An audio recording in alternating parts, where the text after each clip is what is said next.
3, 2, 1, go!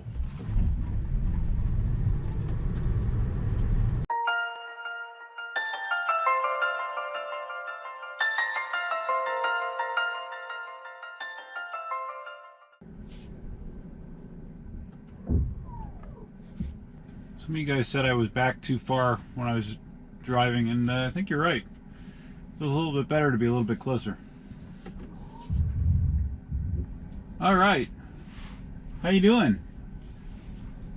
Duff here. We are now on week 2 of Tesla ownership, and yeah, I had a lot of interesting stuff in the last week in regards to my Tesla and discoveries and responding to some of the commentary from the last video, all kinds of fun stuff. So let me first start off by catching you up to where I'm at getting my issues resolved on the Tesla. Last time I recorded the video, I was getting very frustrated because I was getting very poor response from Dania Beach, the service center that I bought the car from.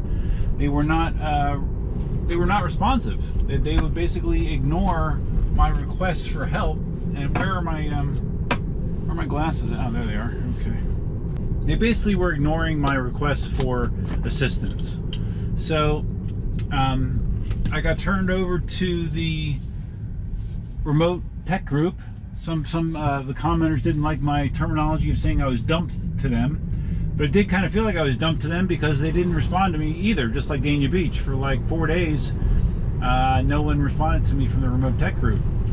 Finally, I got a call from Maria, who is a mobile advisor from Tampa. And let me tell you, Maria is great. I love Maria.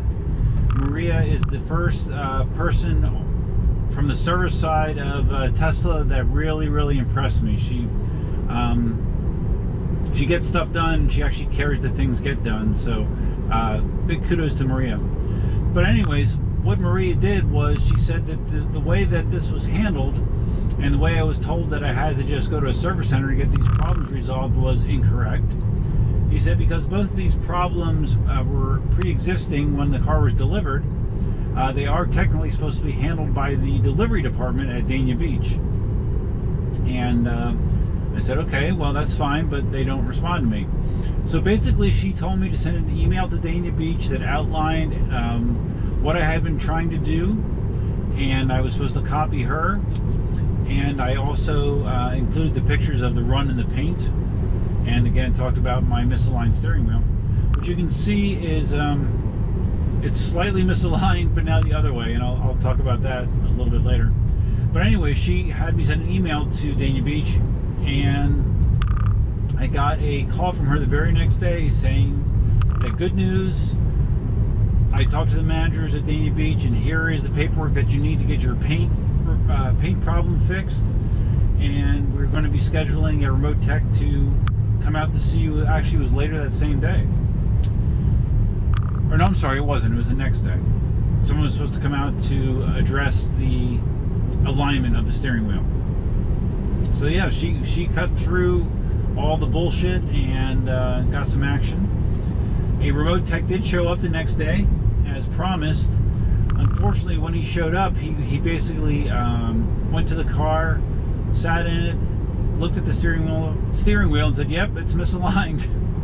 And but he didn't have time to actually address it. Like, I guess the way that they address it is they take it to a local shop, and an alignment shop, and get it fixed. He didn't have time to do that because I guess he was overbooked, and he said he was going to make an appointment for the next week. And I thought it was, it was a little bit of a turn off, but I said, okay, well, that's fine, whatever. You guys are picking up and taking it. It's not like it's a huge inconvenience to me. But then when Maria heard this, she actually said, no, that's not good enough. And she scheduled to have a tech come the very next day. His name was Gio from Miami. He actually drove across the alley in his Tesla Model S service vehicle, which is very cool.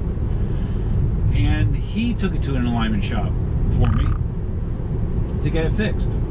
Now, he said that it's weird with the latest iteration of Model 3s.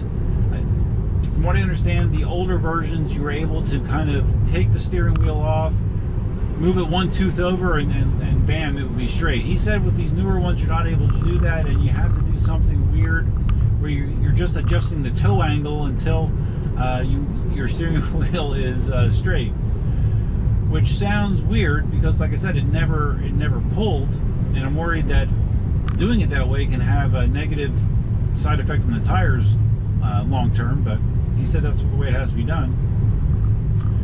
So anyways, to make a long story short, he took it to the local alignment shop, brought it back, and when he brought it back, he said that it still seemed to be tracking a little bit less than straight. And he said that it should work itself out, but if not, to let him know. So I think that was his way of telling me that it wasn't 100% fixed yet.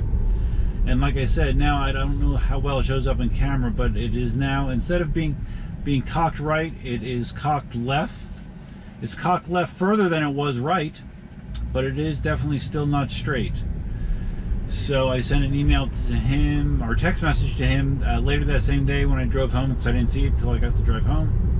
And we'll see what's going to happen with that, but it still is not straight, so I still would like it fixed. Later that same afternoon, this is all Friday, later that same afternoon, I had my appointment to go to a body shop here in my local area. They're Tesla certified, and they looked at the run in the paint, and he said that he thinks it's clear coat, but he said that there's bubbles in that run, and he said that there's a possibility if they sand it and buff it, that the bubbles will actually be all the way down to the paint level. And if that's the case, then they would actually have to respray that area, repaint it, that area, which of course is a more involved process. I'm hoping that they're going to be able to just sand it and buff it and it'll look fine. But if not, he's getting it authorized from Tesla to paint it if necessary. So yeah, that's where we're at with the remediation of my two issues. This screen protector that I installed last weekend, I love it, man. It's really nice. Keeps the screen looking good. You don't see any fingerprints, and the fact that it's no glare is great. It's very visible in all situations, and yeah, I'm very, very happy with it. So the other thing that I discovered this week was something called Teslafi, Teslafi.com, and it's a site that I've heard people mention on the forums, but I didn't really understand what it was until I went there. And it is awesome, man. Like, for, you know, I'm a networking guy, so and a geek. So to have all of those statistics and numbers available to me is really, really cool. Basically, you have to either provide your Tesla.com credentials, or there's a process where you can manually get your own API key if you're familiar with doing JSON calls, and you can use a utility called Postman to get your own API key. But to be honest with you, I just gave them my credentials, and I didn't feel that bad about it based on some other information that I'm going to talk about a little bit later. But anyways, once you sign up for Teslafi, it communicates with your car and it aggregates an incredible amount of data. You can find out all of your charging specs, your trip performance. I can't even begin to list how much information you can pull from that website. It's really, really impressive. They offer 2 weeks free trials for it, and then if you want to use the service full time, it's $50 for the year, so it's very reasonable. And as of now, I plan to use it. Just to give you an example, using Teslafi, I was able to tell when this car was taken to the alignment shop, and they took it out for the test drive after doing the alignments. I could see that whoever was driving it was kind of smashing the pedal based on the watt hours used. It was averaging like 400 some watt hours for that brief 1.5 mile test drive that they were doing. So you can see specific data on all of your drives. It's really a cool thing. So if you guys are into stats, you definitely should look into Teslafi. So as I mentioned, in order to use that service, if you're going to do it the easy way, you have to provide your Tesla credentials. And that ties into something that I read about on the Tesla Motors Club forum that was in regards to a video that was posted on YouTube about how potentially insecure your Tesla can be. And to be quite honest with you, this kind of blew my mind when I saw it.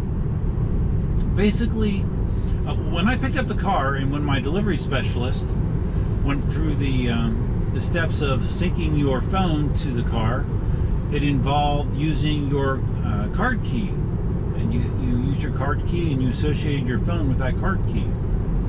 So my thought was, okay, well, you can't really do anything with a phone with a Tesla unless it's linked up with that card key for security.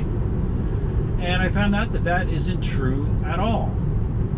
You can take any phone, whether it's ever been used in your car before or not, load the Tesla app, and if you happen to get a hold of somebody's Tesla credentials, you can control the car.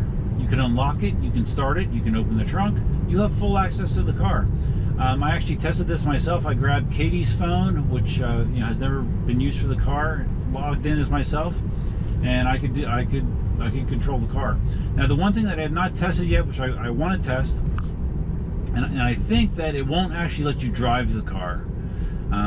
You might be able to get in, you might be able to steal everything that's inside of it, you might be able to unlock the charge port, but I don't think it'll let you actually drive the car in that situation. But I do need to test that, so don't hold me to that. But it was a little bit shocking that Tesla doesn't at least use two-factor authentication.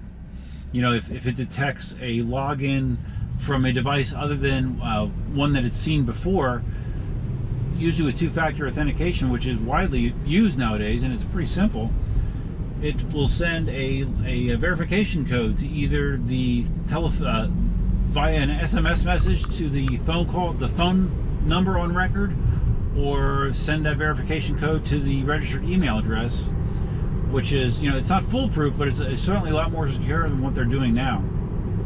But yeah, Tesla doesn't do that. So I thought that was shocking. And again, I'm a new Tesla owner, so maybe that's been out in the wild for a long time. But it seemed like from the reaction on the forum, a lot of people did not realize that this was the case. So, like I said, I want to do a test to see if it actually will let me drive it with somebody else's phone. I sure hope not, but I will report back on that when I find out.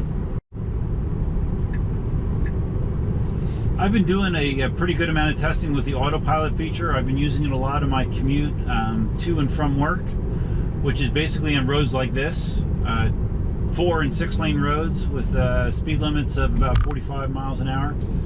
With relatively heavy traffic at times, and it's done surprisingly well. There's a couple situations where it acts a little bit weird and it's a little bit conservative. I've noticed, like, if someone cuts out in front of you, like to get across the lane, the car is a little overreactive. It'll freaking slam on the brakes, and if someone was following you closely, I could see how that could be a problem. So I'm aware of that situation. If I see that developing, usually I will stop Autopilot before it comes up, just so it does not slam in the brakes.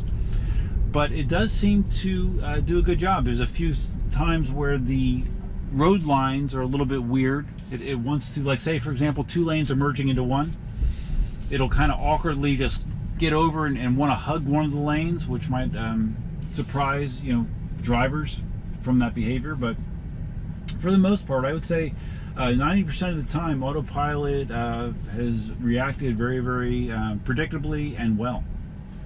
And I need to go into AutoZone, but I'll be right back. All right, so AutoZone, one of the things I got is it's not exactly graceful, but it is a sunglass holder, since there isn't a sunglass holder in the Model 3, which is kind of weird.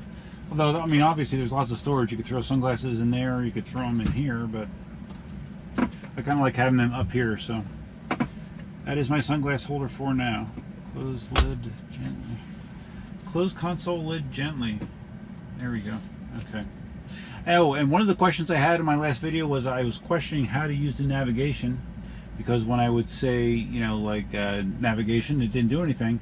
And it's because I was using the wrong syntax. You can say navigate to or drive to, and it works very well. As far as using voice to text, You can, like with my iPhone, you can just use the Hey Siri commands to do that. So, like for example, well, let's do this first. Hey Siri, call Cindy Cassidy. Of course, it's going to make a liar out of me. What the heck, it worked before. All right, well, let's do the navigation first. Navigate to home, okay? And you can say like navigate to to McDonald's, or navigate to an address. So that works. It works just fine. That was just my bad for not understanding how that worked. And like I said, you can do voice to text, which was another thing that I thought was kind of odd that it wasn't easy to do. But you can do it using the commands on your Android phone. If you said Hey Google, or in my case Hey Siri. So let's try this one more time. Hey Siri, call Cindy Cassidy. Calling Cindy Cassidy. Home. And let's do a text. Hey Siri, send text message to Cindy Cassidy. What do you want to say? Do you want coffee from Dunkin' Donuts? Your message to Cindy Cassidy says, do you want coffee from Dunkin' Donuts? Ready to send it? Yes. Okay, it's sent. Oh yeah, we're still recording. Hi, how you doing? Put that somewhere. Okay, so anyways, yeah, voice to text, that's the way it works. Easy entry, that's the way that works. And let's proceed. The other thing I really need is just a pair of cheap sunglasses just to keep in the Tesla. Well, you know what? No, I really don't. I can just take the Now turn right onto Vanderbilt Beach Road. Okay, I know how to get home, so I'm going to turn off the navigation. Yeah, I can actually move my sunglasses from the Prius over. I didn't think about that. So, okay, good. All right. Gonna have to edit out some dead spots. So I'm trying to think what other things that I talked about during last week's video. Well, like I said, the video got a lot of commentary. It's approaching 10,000 views in a week, so that's very, very good for one of my videos. Obviously, Tesla content is much more sought after than PEV content and pretty much any other content I put out there, 3D printing content. So it's got a lot of feedback, mostly positive. Some people gave me shit about some of the things that I complained about. They gave me shit for not understanding the feature differences between the standard range plus and the longer range models. Like some of the differences with the Google Maps that you get, the streaming options, just the differences in the premium interior and the premium connectivity that I was not aware of. And that's nobody's fault but my own, just to be very clear about that. Let's use some of this awesome acceleration. Someone asked me if I could do a 0 to 60 on this. I do plan to do that. I just want to see if I can find a good spot to do it. Where I'm not going to be causing a problem or doing anything dangerous or illegal. But I would like to do a standing stop, 0 to 60, and then just manually figure out how close it is to the posted time of 5.3. The standard range plus has a posted 0 to 60 time of 5.3 seconds. But to be honest with you, it feels faster than that to me. So it'd be kind of cool to test. We'll see. So like I said, the Teslafy thing, the Teslafy website is very good for analyzing your drives and to see how you're doing. I've also periodically been popping up this energy consumption chart to monitor my driving usage as far as my power output. Usually my average output watt hour per mile is under 200, which is good. You're gonna get right around your the official range if you do that. If you're a lead foot and you're totally hammering it all the time, you are not going to do that. If you have to crank the AC on very high for long periods of time, that's going to affect your watt hour usage as well. But you can see right now it's my average since I've been driving this trip 197 watt hours per mile. And it projects if I would continue that usage, I would get about 224 miles of range. It shows that my battery is at 83%. started for you?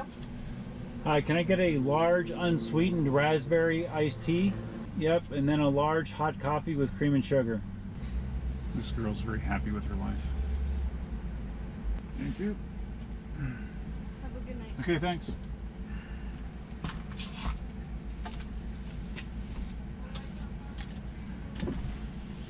All right, so let's see if we can find a spot to do a 0 to 60 test here and call it good for now, I guess.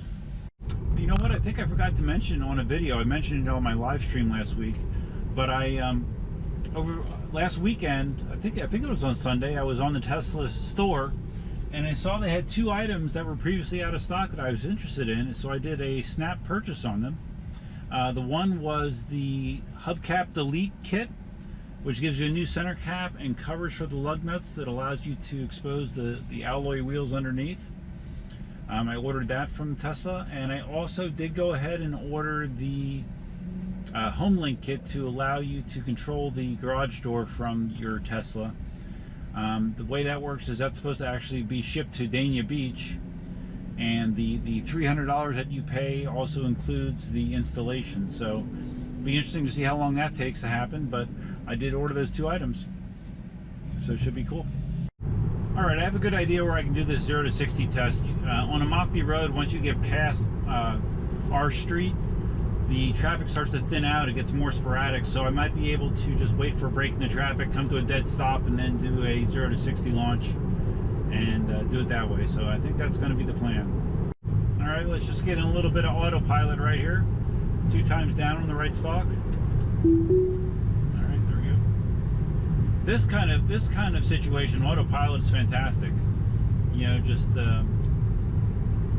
more or less straight cruising, multiple lanes of traffic. It works perfectly. Never had any problems. You can change your follow distance from vehicles in front of you by going left or right on this right button on the steering wheel. Like right now, it's set to a follow distance of 3. You can change that from a value of 1 to 7. So obviously 3 is going to have less follow distance, 7 will have a ton, and 1 will be not much at all. So I usually keep it at 3 or 4. That seems to be my comfort zone. Gives the car plenty of time to react.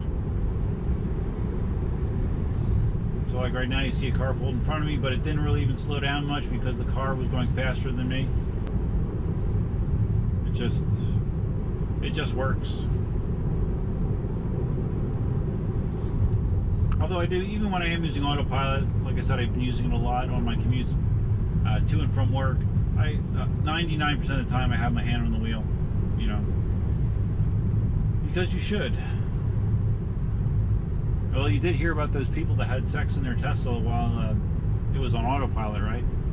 No, I did not see it, but yes, I did hear about it. I am planning to do a video where I kind of compare and contrast the Tesla to Cindy's Hyundai Ioniq, you know, which is a very good quality hybrid vehicle. There are some interesting differences, pluses and minuses. So I'll be doing that sometime in the future. Almost to my 0 to 60 spot. Should be there in a second. All right, pull over to the side. Got a nice long straightaway, letting these 2 cars pass. Get out on the road. Come to a complete stop. 3, 2, 1, go.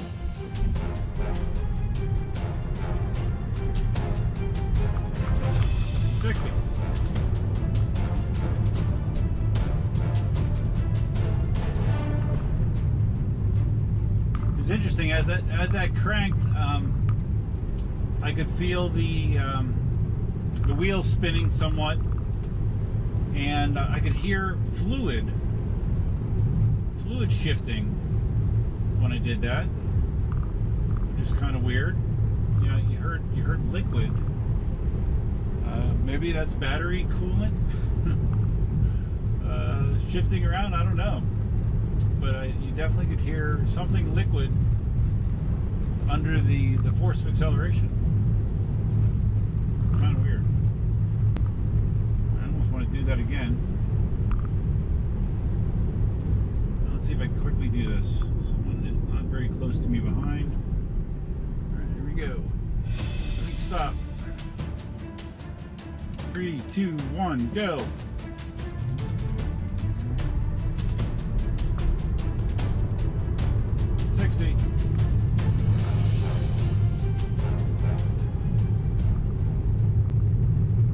So I'll use a stopwatch on this when I post it on the video just to see what it reflects.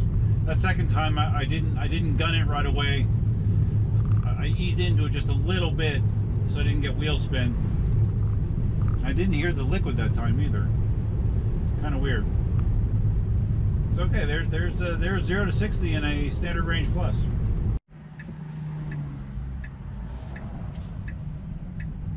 You can see those spikes in power right here with the 0 to 60s, for sure. Alright, so I think that's going to wrap it up for today. Hope you found this video interesting. If you did, please give the video a big thumbs up. If this is your first time visiting the channel, please consider subscribing. Feel free to leave your comments, suggestions, ideas, and thoughts below. Let's get into easy entry mode. There we go. And yeah, I have lots of ideas for Tesla content. I'll be getting it out there as I'm able. Let's unlock the charge port. And thanks for stopping in. Hope to see you again soon. Hope you're having a good weekend. Until next time, Duffman out.